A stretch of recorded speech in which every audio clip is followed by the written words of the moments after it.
warahmatullahi wabarakatuh. Halo, perkenalkan nama saya Itia Vina Kumala. Saya dari Prodi PIAUD Sekolah Tinggi Agama Islam Miftahul Ulang Lawak Kertosono Nganjuk. Kali ini saya mau mempresentasikan mata kuliah perkembangan kurikulum KB dengan dosen pengampu Ibu Siti Mahmud MA dengan judul penyusunan kurikulum dan pihak-pihak yang terlibat dalam proses penyusunan kurikulum. Bab yang pertama yaitu hakikat kurikulum dan langkah-langkah dalam penyusunan kurikulum pendidikan. Kurikulum merupakan alat untuk mencapai tujuan pendidikan yang dinamis. Hal ini berarti setiap kurikulum yang dikelola harus bisa dikembangkan dan disempurnakan agar sesuai dengan laju perkembangan ilmu pengetahuan dan teknologi serta masyarakat yang sedang membangun. Kurikulum dikelola itu harus sesuai dengan bakat, minat, kebutuhan subjek, didik, lingkungan, dan memperlancar pelaksanaan untuk menggapai tujuan yang telah ditetapkan. Adapun prinsip-prinsip dasar yang dominan yang terdapat dalam setiap usaha pengelolaan dan pengembangan kurikulum, yaitu yang pertama, relevansi. Secara umum, istilah relevansi pendidikan diartikan sebagai keserasian pendidikan dengan tuntunan kehidupan. Dengan kata lain, pendidik dipandang relevan bila hasrat yang diperoleh dan pendidikan tersebut berguna atau fungsional bagi kehidupan. Adapun prinsip-prinsip relevansi ini harus mencakup 3 hal, yaitu yang pertama, relevansi dengan lingkungan kehidupan sekarang dan yang akan datang. Yang kedua yaitu relevansi dengan tuntunan dunia kerja, dan yang ketiga relevansi dengan perkembangan ilmu pengetahuan dan teknologi. Yang kedua yaitu berkesinambungan. Kurikulum disusun dan dikelola secara berkesinambungan, artinya bagian-bagian atau aspek-aspek materi dan bahan kajian yang disusun secara beruntutan tidak terlepas, melainkan satu sama lain memiliki hubungan fungsional yang bermakna sesuai dengan jenjang pendidikan atau struktur dan satuan pendidikan serta tingkat perkembangan subjek didik. Dengan prinsip ini tampak jelas alur keterkaitan dalam proses kurikulum tersebut hingga mempermudah guru dan subjek. Dalam hal ini, kurikulum yang disusun dan dikelola itu harus mempertimbangkan 2 hal, yaitu yang pertama, bahan-bahan pembelajaran yang lebih tinggi harus sudah diajarkan sebelum, dan bahan-bahan pembelajaran yang telah diajarkan tidak pernah lagi diajarkan pada tingkat yang lebih tinggi. Yang ketiga yaitu fleksibilitas. Fleksibilitas maksudnya tidak kaku, artinya atau semacam ruang gerak yang memberikan sedikit kebebasan di dalam bertindak. Dalam hal ini, fleksibilitas mencakup fleksibilitas subjek didik dalam memilih program dan fleksibilitas guru dalam mengembangkan program pengajaran. Dari uraian ini, maka prinsip fleksibilitas menuntut adanya keluasan dalam pengembangan kurikulum tanpa mengorbankan tujuan yang hendak dicapai. Yang keempat yaitu efektivitas.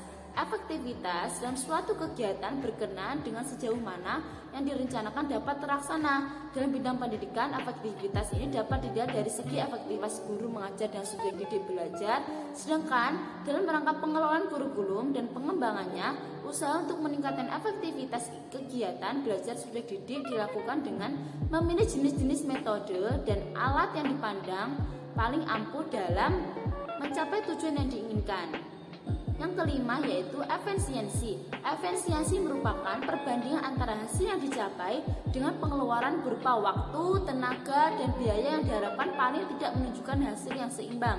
Dalam kaitannya dengan pelaksanaan kurikulum dalam proses belajar mengajar, maka proses belajar mengajar dikatakan efisiensi jika usaha, biaya, dan waktu yang digunakan untuk menyelenggarakan program pembelajaran dapat terrealisasi dengan hasil yang optimal atau dengan baik. Yang kedua yaitu pihak-pihak yang terlibat dalam proses penyusunan kurikulum. Pertama yaitu peran kepala sekolah. Kepala sekolah merupakan tokoh kunci dalam manajemen sekolah. Padanya lah kebijakan dan keputusan mengenai berbagai hal. Secara umum, peran dan fungsi kepala sekolah ada sebagai berikut. Yang pertama yaitu peran sebagai manajer. Sebagai manajer bertanggung jawab atas manajemen sekolah. Kepala sekolah mengordinasikan kegiatan perencanaan, pengorganisasian, melaksanakan, memimpin, dan mengendalikan segenap usaha pencapaian tujuan pendidik. Lalu, bagaimana implementasinya dalam pembelajaran kurikulum sekolah? Dalam aspek perencanaan, kepala sekolah merupakan pelaku yang selalu terlibat, bahkan sering menjadi tuntut kegiatan perencanaan dan pengembangan kurikulum, mulai dari konsep hingga hal yang lebih teknis. Bisa jadi ia tidak terlibat secara fisik pada keseluruhan kegiatan perencanaan. Namun kepala sekolah terus melakukan pemantauan dari waktu dan ke waktu. Dalam aspek pengorganisasian, kepala sekolah mengorganisasi unsur-unsur baik unsur manusia maupun unsur non-manusia. Yang kedua yaitu peran sebagai inovator. Kepada tokoh penting di sekolah, kepala sekolah harus mampu melahirkan ide-ide yang kreatif karena kewenangan memiliki ide-ide barunya menjadi lebih terbuka untuk implementasi di sekolah. Begitu pula dalam konteks perkembangan kurikulum sekolah ini, kepala sekolah harus mampu menghadirkan inspirasi dan ide perubahan sehingga program sekolah atau kurikulum yang diajarkan senantiasa aktual dan mutakhir. Ketiga yaitu peran sebagai fasilitator. Dalam pengembangan kurikulum, pelaksanaan teknis pengembangan biasanya tidak langsung oleh kepala sekolah, melainkan oleh tim khusus yang ditunjuk. Dalam demikian, kepala sekolah terus melakukan komunikasi dengan tim itu dan memfasilitasi untuk mengatasi berbagai persoalan yang muncul. Kepala sekolah harus membantu mengatasi persoalan, melayani konsultasi tim, dan sebagainya. Kalau kepala sekolah merupakan tokoh kunci dalam manajemen sekolah, maka guru merupakan tokoh sentral dalam penyelenggaraan layanan pendidikan sekolah. Gurulah pameran utama aktivitas sekolah, pendidikan dan pembelajaran. Karena itu, tugas guru merupakan profesi menurut keyakinan. Dengan demikian, apa yang dihadapi dan menjadi tugas profesi guru adalah menyangkut hal yang bersifat dinamis. Karena tugas guru sehari-hari terkait dengan pelaksanaan kurikulum dengan sekolah, maka peran guru dalam pengembangan kurikulum sekolah di atasannya. Di antaranya ada sebagai berikut. Yang pertama yaitu guru sebagai pemberi pertimbangan keputusan. Keputusan mengenai kurikulum sekolah secara institusional terletak pada tangan pertama sekolah. Dia harus paham mengenai apa yang disampaikan, mengapa harus disampaikan, dan bagaimana menyampaikannya, dan sebagainya. Dalam konteks ini, guru adalah pemberi pertimbangan dan pengembangan kurikulum sekolah. Sebagai seorang yang profesional, guru sebagai keahlian dan bidangnya, termasuk dalam kurikulum atau pendidikan. Nanya, dalam rangka pengembangan kurikulum atau guru perlu memiliki gagasan atau ide kreatif untuk mewujudkan harapan-harapan dan pihak yang berkepentingan dengan sekolah. Yang kedua yaitu guru sebagai pelaksana pengembangan kurikulum sekolah. Konsep ini dapat ditarik ke dalam dua konteks. Yang pertama yaitu guru sebagai pelaksana proses pengembangan kurikulum sekolah untuk membuat kurikulum sekolah. Di sini guru harus mampu berpihak luas, komprehensif, bahkan menjangkau masuk ruang masa depan.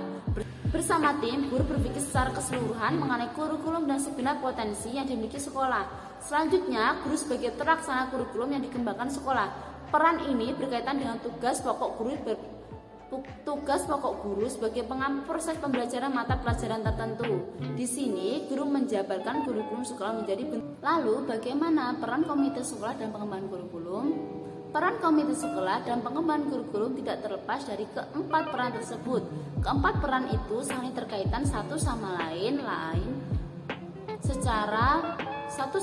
dan berlangsung secara simultan. Sebagai advisory agency, komite sekolah dapat memberikan penyampaian seperti gagasan, usulan-usulan atau pertimbangan-pertimbangan dan sebagainya. Untuk dalam melakukan perubahan kurikulum, hendaknya diselidiki dan dipertimbangkan sikap dan reaksi guru terhadap perubahan itu. Guru mempunyai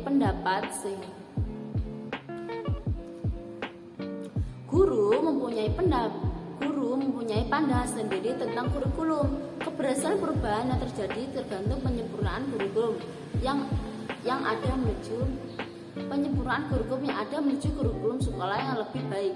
Gagasan-gagasan atau usulan dan pertimbangan ini pada dasarnya dapat diarahkan kepada semua komponen kurikulum, struktur program kurikulum, dan lain-lain. Walaupun secara pokok sudah tersedia kurikulum tingkat nasional. Dan selanjutnya yaitu peran siswa. Dalam pengembangan kurikulum, pada umumnya siswa kurang dipertimbangkan dalam pengembangan kurikulum. Namun karena memang mereka belum mempunyai kompetensi dalam bidang itu, namun pada tingkat kegiatan kelas, bila guru bertanya bagaimana pendapatnya tentang pelajaran, apa yang ingin dipelajari tentang suatu topik, guru mengajak siswa serta dalam pencapaian suatu kegiatan belajar. Pada pokoknya mereka sudah dilibatkan dalam kurikulum. Di sekolah progresif, pada murid diberikan peranan yang lebih besar lagi tentang apa yang mereka diharapkan dalam pelajaran. Partisipasi murid sama sekali tidak berarti bahkan keinginan mereka harus selalu dituruti atau dipenuhi. Akan tetapi pandangan mereka dapat dimanfaatkan sekalipun keputusan berada di tangan guru. Memaksakan kurikulum yang tidak mereka sukai, yang tidak disesuaikan dengan kebutuhan mereka, akan menimbulkan rasa benci bahkan protes sekalipun sembunyi-sembunyi terhadap pelajaran dan sekolah yang mereka nyatakan dalam perbuatan yang tidak diinginkan. Sekian presentasi dari saya. Apabila ada salahnya, saya mohon maaf sebesar-besarnya. Assalamualaikum warahmatullahi wabarakatuh.